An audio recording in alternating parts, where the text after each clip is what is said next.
And what we're going to do is we're going to take, excuse you.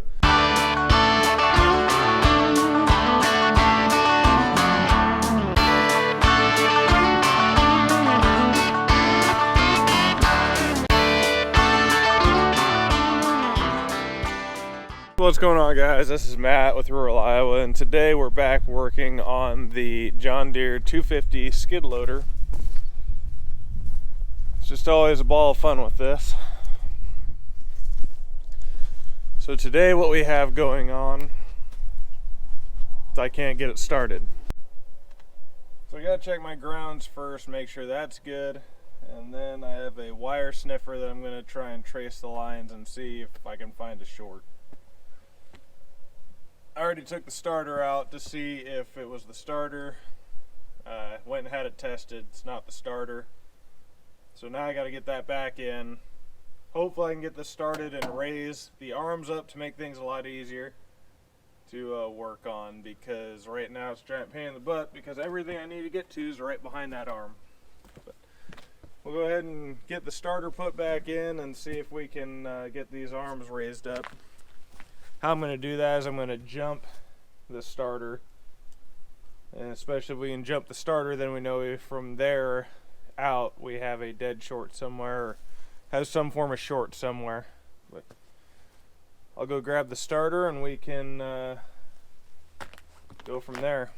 First thing I'm dealing with is the grounds. I have one ground up here and then another ground is back. It's down there. I don't know if you can see it right there. That is grounded to the body, or to the motor mount. It's been a nightmare, but I finally got the starter put back. It sucks. It sucks trying to put the starter back on. How I did it was I removed these two hoses. I removed this just to be able to get to the starter, and I had to zip tie up wires. It sucks. It would be much easier if I had these boom arms up first, but obviously I couldn't have that with but anyway, let's go ahead and just click it and see if it'll start. I'm not being optimistic.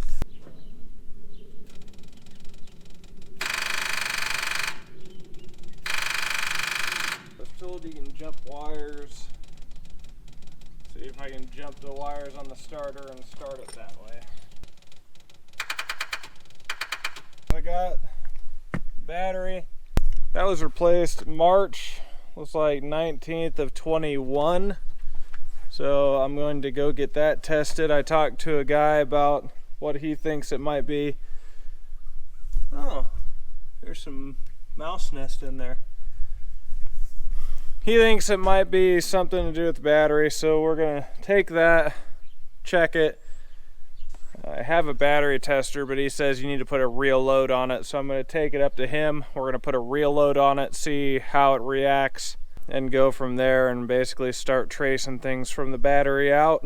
He thinks it could be a low voltage drop, could have some wiring issues, but we're going to start with the known, the easiest thing, and that's taking the battery out and going from there and seeing how that plays out. And once I get back from that, I will let you know what I found out.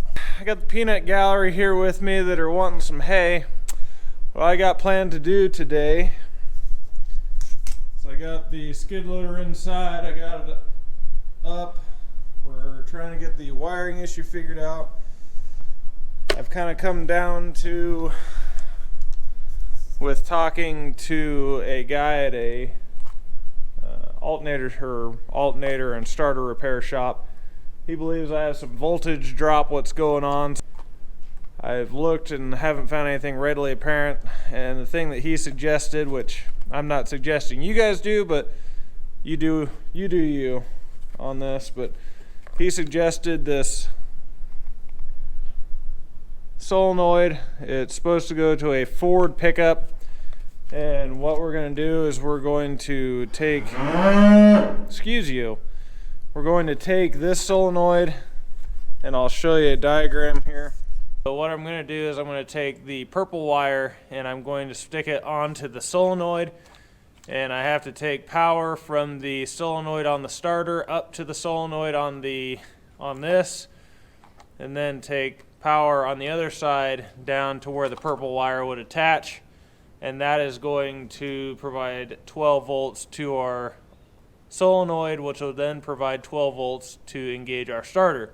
That was a suggestion given to me. We're going to try it because I haven't found anything else readily apparent that would suggest why I'm having voltage drop issues and not starting the skid loader. Try and get you guys in there, at least show you what's going on so you have an idea on what I'm doing.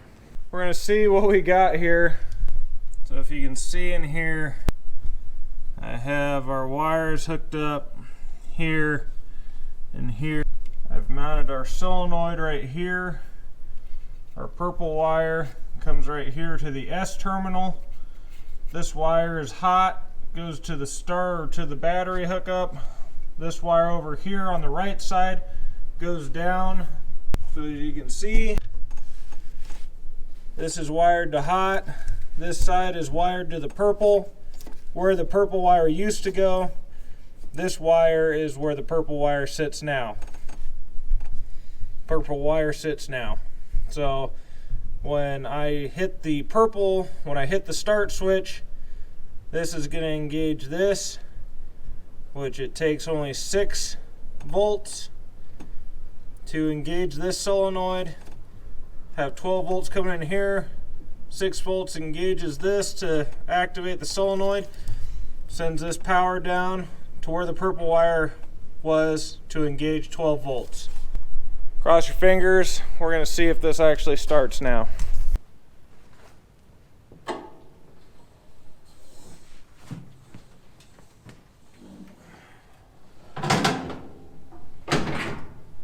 I have this all pulled out, so that's why it's dangling. We'll turn it on.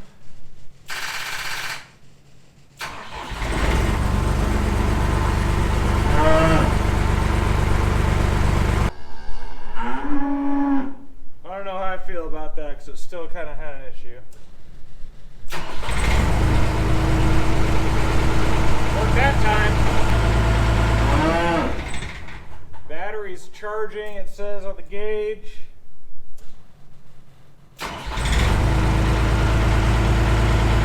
Well, I think this might be fixed. Boo! Alright, so we got the battery cable off. Notice it's broken right here. I'm gonna try and replace this. I'm still having issues with my starter not engaging, so I'm not 100% sure what's going on. I'm gonna try and replace that battery cable end and see if that's what's going on. I also got some rubber mat that I'm gonna put down, try and keep it from moving around and vibrating and smashing it around. So we will see if that helps any. And I did kind of check my negative. I'm gonna clean that up, make sure that's all good and clean. I already cleaned the terminals when I was going through all this stuff, so we'll see what we can get found out here, and you can follow along.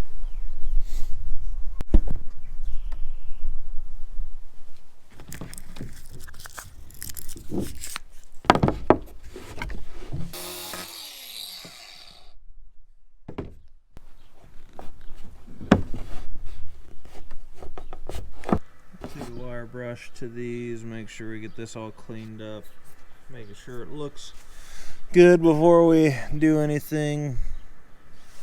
Then we'll stick it back on.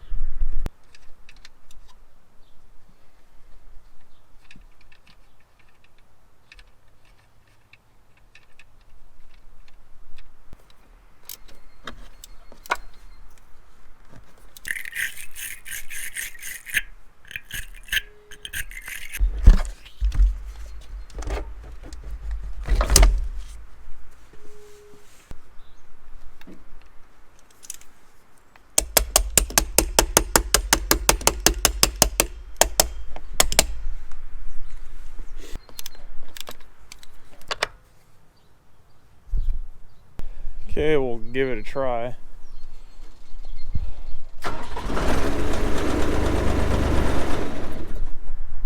Started. Really curious to see what the end of this looked like. If this was actually our problem or not.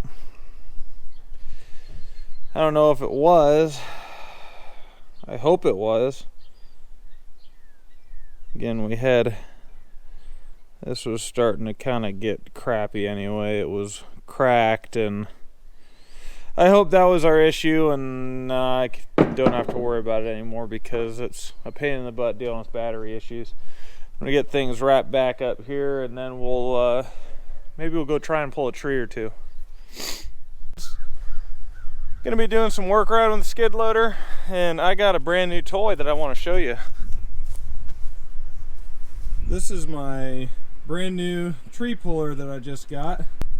Spent $1,100 on this, so we're gonna see if this thing can pull some trees.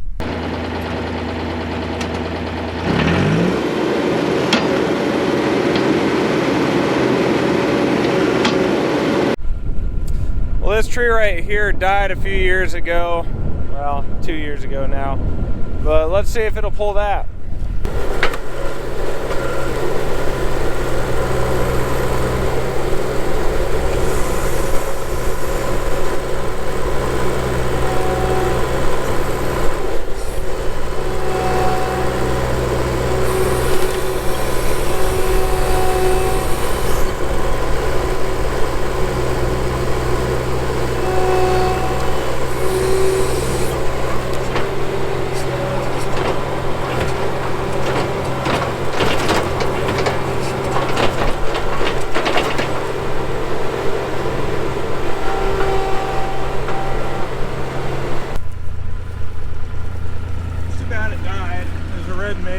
It was a good little tree until the deer got onto it.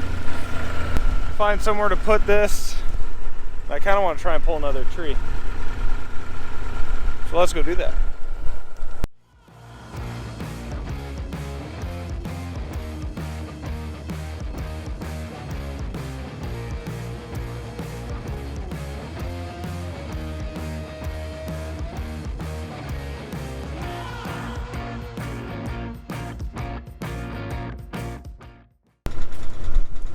They're just pulling that stuff like it's nothing. I mean, very minimal disturbance. I mean, all I gotta do is take and flatten that back out. And I can pull that back out a little bit more, but that's just crazy. I should have bought one of these years ago.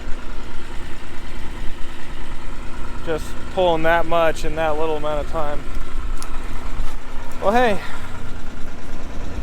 think that was a good $1,100 investment. But let's go find something else to do.